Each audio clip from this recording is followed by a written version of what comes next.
Good evening everyone, this is Guillaume from Hotels Blog. This is a new episode of The Hotel Show.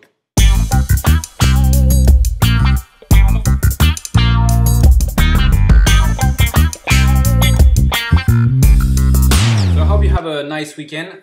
So this is the stories I've noted down last week. Obviously a lot of news last week, good and bad. At the same time I will give you some key figures that I've marked down during my attendance to the Hotel Booking Agent Association Forum, the HBA Forum.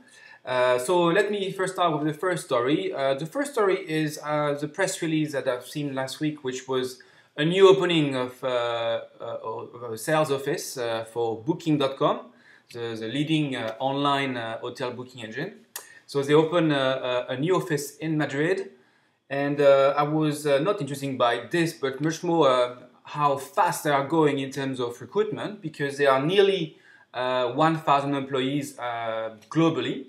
I'm not talking about Priceline, but purely Booking.com.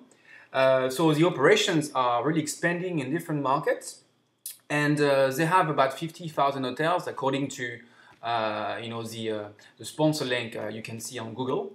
So 50,000 hotels, 1,000 employees. Now, if you compare to another leading hotel booking engine, which is more for the trade industry, GTA, they have about 2,500 employees worldwide, and they only have 21,000 hotels. I guess model is very different, so much harder to contract on a net rate with GTA versus Booking. But I thought it was wise to make a comparison in terms of employees and number of hotels you have on board. The second story is a continuous growth of both economy hotel chains in UK, and I'm sure it's the same in different other markets, whether it's in Europe or in the US or Asia. We've seen the growth then of Travelodge and Premier Inn.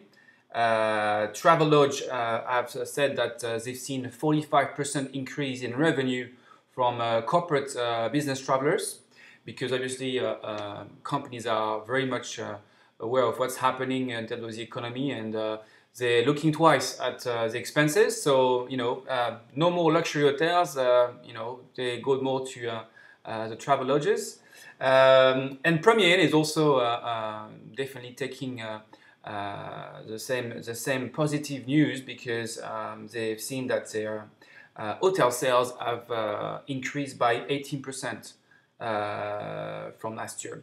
So things are looking very promising for both brands. They keep expanding their hotel portfolio as well. Premier Inn announced that they plan to open 4,000 new rooms by end of the year. So we'll see how that goes. But interesting enough, those guys are doing fantastic well. The parent company are very happy, and this is not the end. I think we'll see even more growth for next year. So the first story of the week was an advertising that I saw on the Metro newspaper. It's a free newspaper you can find on the Tube and in London, and actually in other cities in the UK. And that was in the travel section. And that was this advertising here. You obviously not see it correctly, because it's it's a mirror video, but I will actually post the pictures. So this is an advertising from Late Rooms, and I have to say this is probably one of the most confusing advertising I've ever seen, at least on the travel sector, because you can see there's 1 million pounds to be won. But the rest is just impossible to read, and I have to say it took me a while to find out that there was Late Room. So I'm picking a lot of some of those advertising stuff on the Metro, because I pay attention. But I can imagine for Joe Blogs in the morning reading a newspaper, I'm not sure how I can read that.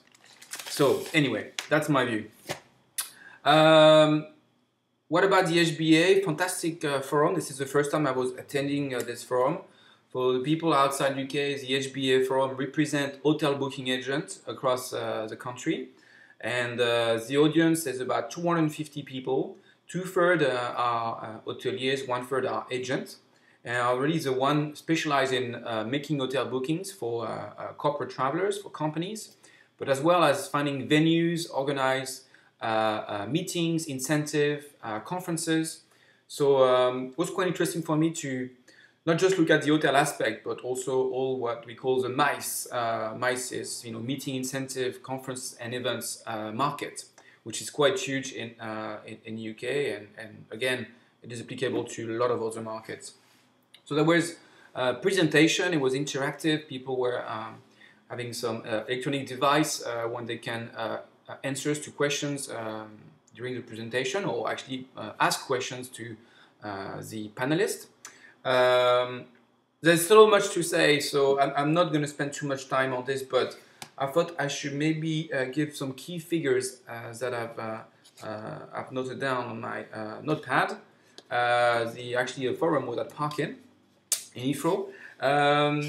First, from Google, there was a representative of Google in the UK, and he basically said that under 20,000 videos are related to travel on YouTube, and I thought that the figure was quite low compared, to what I can see usually. So I guess this is very much qualified travel. It's true that how do you define a travel-related video? It's a bit difficult.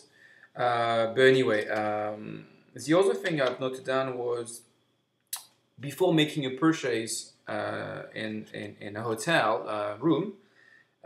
Usually people do 12 travel searches, browse about 22 travel websites, and takes about 29 days to do all that. So that's the average traveler online, 29 days before they book a hotel. And then in terms of pure statistics, and that's clicks on different searches, that's August 2008. The word hotels on the search is returning 45.5 million clicks. Cheap hotels, 673 million clicks. Hotels in London, 165,000 clicks. So, I refer back to my story last week regarding London-hotels.com acquisition.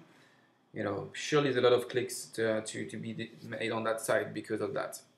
I will definitely post more when I get the chance, because I have a lot of information I've gathered.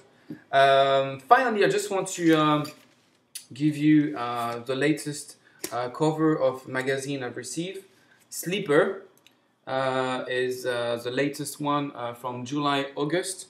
So Sleeper is a lot about all those new hotel developments, and they're talking about My Hotel, David Rockwell, which is a designer, and some latest Dubai hotel developments. And I want also to tell you that Travolution, the new issue, has been out. So check this out, or check the website travolution.co.uk.